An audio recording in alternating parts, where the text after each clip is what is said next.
Welcome back guys, success frame में मैं संध्या आप सभी का स्वागत करती हूँ।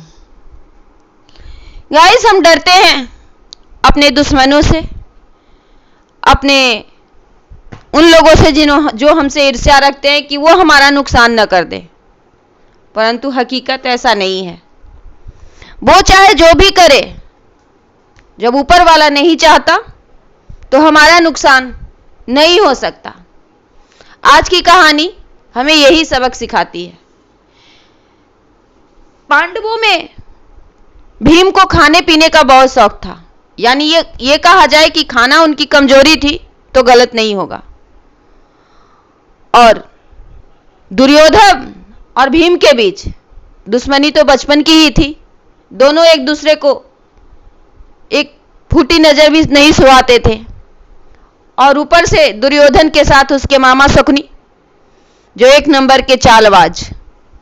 उन्होंने एक चाल चली, खीर बनाया और भीम को न्योता दिया खाने का। भीम खाने के शौकीन तो थे ही, शरीर से भले ही वो मजबूत थे पर अकल में थोड़े कम थे। उन्होंने बुद्धि नहीं लगाई, नहीं सोचा कि इसमें कोई चाल भी होगा, और खाना खाने चले गए। दुर्भाग्य यह थी कि उस खीर में जहर मिला रखा था दुर्योधन और शकुनी ने मिलकर। खीर को खाते ही भीम बेहोश हो गया और दुर्योधन अपने मामा शकुनी के साथ मिलकर नदी में उसे फेंक दिए। ये सोचा कि अब तो ये मर ही जाएगा, यानी मेरे रास्ते का एक कांटा हमेशा हमेशा के लिए दूर हुआ। इधर पांडव काफी परेशान थे कि भीम गया तो गया कहां, और इधर कौरव खुश थे कि चलो रास्ते का एक कांटा तो साफ कर दिया। लेकिन देखो, होता वही है जो ऊपर वाला चाहता है। पानी में बहता हुआ भीम वो नागलोक पहुंचा। नागलोक जब पहुंचा तो लोग बड़े हैरान हुए कि ये बच्चा कैसे आ गया। बेहोश था, और नागों के पास तो खुद जहर होता है, और जहर का काट जहर बड़ी आसानी से करता है, और उनके जहर का काट से भीम होश में आ गया। जब बच्चे से उसका परिचय पूछा गया तो उन्होंने बोला कि मैं महारानी कुंती का और पांडु का पुत्र भीम हूं। यह सुनकर वो बहुत खुश हुए, क्योंकि नागलोक महारानी कुंती के नाना का घर था। उन्होंने बहुत खुशी हुई कि चलो ये मेरे नातिन का बेटा आया है। उन्होंने जब पूछा कि तुम यहां आए कैसे, तो सारी कहानी बता दी कि हमें कैसे खीर में जहर दिया गया, और उसके बाद मुझे कुछ याद नहीं है।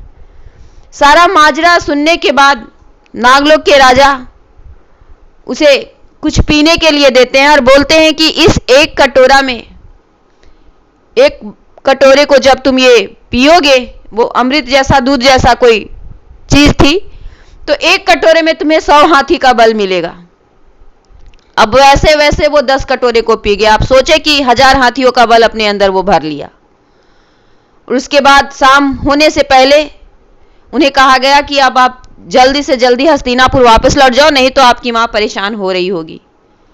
और उन्हें अपने नाग सैनिकों के साथ सुरक्षित नदी के किनारे तक पहुंचा दिया गया। शाम होते ही वो घर आए। लोग पांडवों के दिल में थोड़ी तसल्ली हुई और पूछा कि क्या हुआ था, तुम कहां चला गया था। उन्होंने जब सारी बात बताई तो अर्जुन और नकुल सहदेव को काफी गुस्सा आया। उन्होंने उसी समय बदला लेने की ठानी, परंतु युधिष्ठिर तो धर्म के अवतार थे। मां के और बड़े भाई के समझाने बुझाने पे बाकी शांत हो गए। लेकिन देखो, यहाँ पे सीखने वाली बात यही है कि दुर्योधन तो उन्हें मारने चला था, परंतु वो और ताकतवर बनकर लौटा है। नहीं थी ईश्वर की मर्जी कि भीम मरे, तो वो नहीं मरा, बल्कि जो श्राप उन्होंने दिया मौत की, वो वरदान बन गया। व्यक्तिगत लाइफ में भी यही होता है। फिर क्यों डरना किसी से? डरना है तो उस ऊपर वाले से ही डरो, क्योंकि जिस दिन वो नुकसान करने को आएगा तब कोई नहीं बचा पाएगा। और अगर सारी दुनिया भी आपके नुकसान के लिए आपके पीछे पड़ी है और उसकी मर्जी नहीं है, तो बिल्कुल भी नहीं कुछ होने वाला।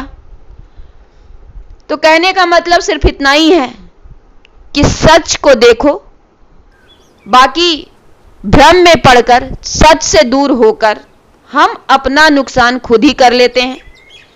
अगर हम सच के साथ जुड़े रहे तो हमारा कोई भी नुकसान नहीं कर सकता।